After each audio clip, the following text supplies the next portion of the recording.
روزہ توڑنے والی چیزیں تو بہت ہوتی ہیں، اور ہمارے بہت سے بھائی ایسے ہوتے ہیں جن کو روزہ توڑنے والی چیزیں معلوم نہیں ہوتی کہ کن کن چیزوں سے روزہ ٹوٹ جائے گا اور کن کن چیزوں سے روزہ نہیں ٹوٹتا، جس کی بنا پر وہ بچ بھی نہیں پاتے ہیں۔ کبھی ہوتا ایسا ہے کہ وہ ان کو معلوم ہی ہوتا ہے کہ ہمارا روزہ ہے، لیکن وہ کچھ کام ایسے کر دیتے ہیں کہ جس کی وجہ سے روزہ ٹوٹ جاتا ہے، لیکن ان کو خبر نہیں ہوتی۔ تو ہم آپ کے سامنے آج بیان کریں گے وہ 12 چیزیں جن سے روزہ ٹوٹ جاتا ہے، اور شاید ہے وہ 12 چیزیں آپ کے ذہن میں نہ ہوں، اور ہو سکتا ہے آپ کے ذہن میں ہو بھی، یاد ہو جائے دوبارہ۔ اس لیے میں آپ کے سامنے وہ 12 چیزیں نہیں بلکہ اور بھی زیادہ ان سے ادھکتر بیان کرنے والا ہوں۔ آپ ویڈیو میں میرے ساتھ بنے رہیں، انشاءاللہ العزیز ہم وہ 12 چیزوں سے بھی زائد چیزیں آج بیان کریں گے۔ ہر اس چیز سے روزہ ٹوٹ جاتا ہے جو انسان کھاتا اور پیتا ہے، یعنی ہر کھانے پینے والی چیز سے روزہ ٹوٹ جاتا ہے۔ پان یا تمباکو کھانے سے بھی روزہ ٹوٹ جاتا ہے، اگرچہ اس کے پیک جو ہے انسان تھوک دے، باہر پھینک دے، لیکن اس سے روزہ ٹوٹ جاتا ہے، کیونکہ اس کے جو اجزاء ہوتے ہیں پان کے یا تمباکو کے، وہ جراثیم جو ہوتے ہیں اس کے وہ حلق سے اتر جاتے ہیں، اور تمباکو کے جراثیم جو ہوتے ہیں وہ بہت ہی باریک ہوا کرتے ہیں، جو دیکھنے میں نہیں آتے ہیں، تو منہ میں رکھتے ہی اس کے جراثیم جو ہوتے ہیں حلق سے نیچے اتر جاتے ہیں، جن کا اثر معلوم ہوتا ہے، تو وہ اس کی وجہ سے روزہ ٹوٹ جائے گا۔ اور پان بھی اگر آپ کھاتے ہیں تو وہ پان بھی کھانے کے بعد میں پی کھلا کے تھوک دیتا ہے انسان، لیکن پھر بھی اس کا اثر جو ہوتا ہے فوراً حلق سے اندر معلوم ہونے پڑتا ہے، اور تھوک کے ساتھ میں اس کا جو ہے وہ رنگ اور اس کا اثر جو ہے وہ انسان کے حلق میں اتر جاتا ہے۔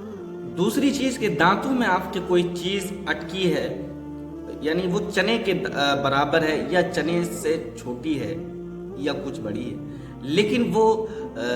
دانت سے دوبارہ نکال کر اب اس کو کوئی کھا جاتا ہے، تو ایسی صورت میں بھی اس کا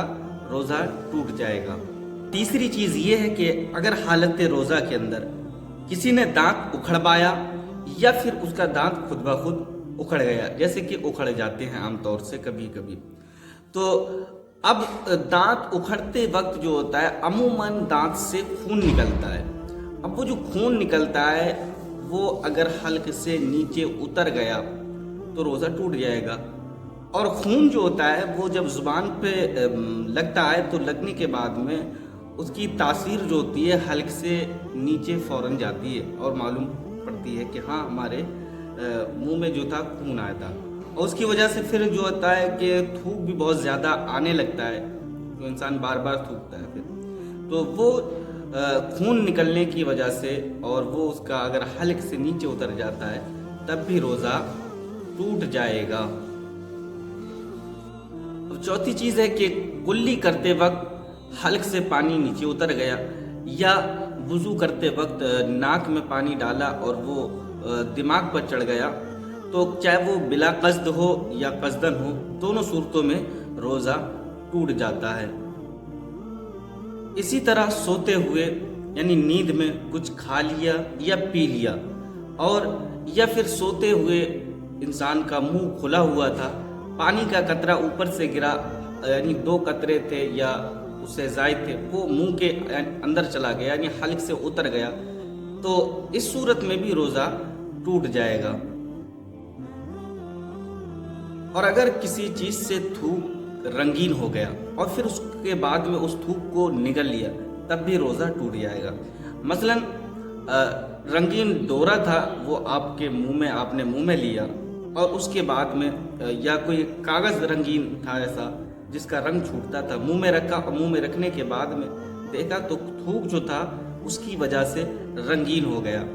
اب اس کا رنگ یعنی ڈورے کا یا کاغذ وغیرہ کسی اور چیز کا منہ میں پھیل گیا،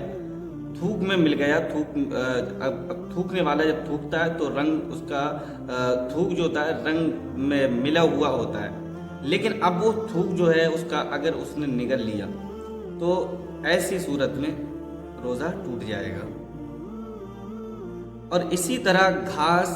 کاغذ، کنکر، پتھر، مٹی وغیرہ، ان میں سے کوئی بھی چیز کھا لی جو کہ انسانی غذا میں داخل نہیں ہے، کوئی چیز کھا لی ان میں سے، یا پھر کوئی ایسی چیز کھائی کہ جس سے انسان گھن کرتا ہے اور وہ کھا لی، تو ان سب صورتوں میں روزہ ٹوٹ جائے گا۔ تو امید کرتا ہوں آپ کو یہ تمام مسائل سمجھ میں آ گئے ہوں گے، اور اگر سمجھ میں آ گئے ہوں تو انشاءاللہ آگے والی ویڈیو کا انتظار کریں اور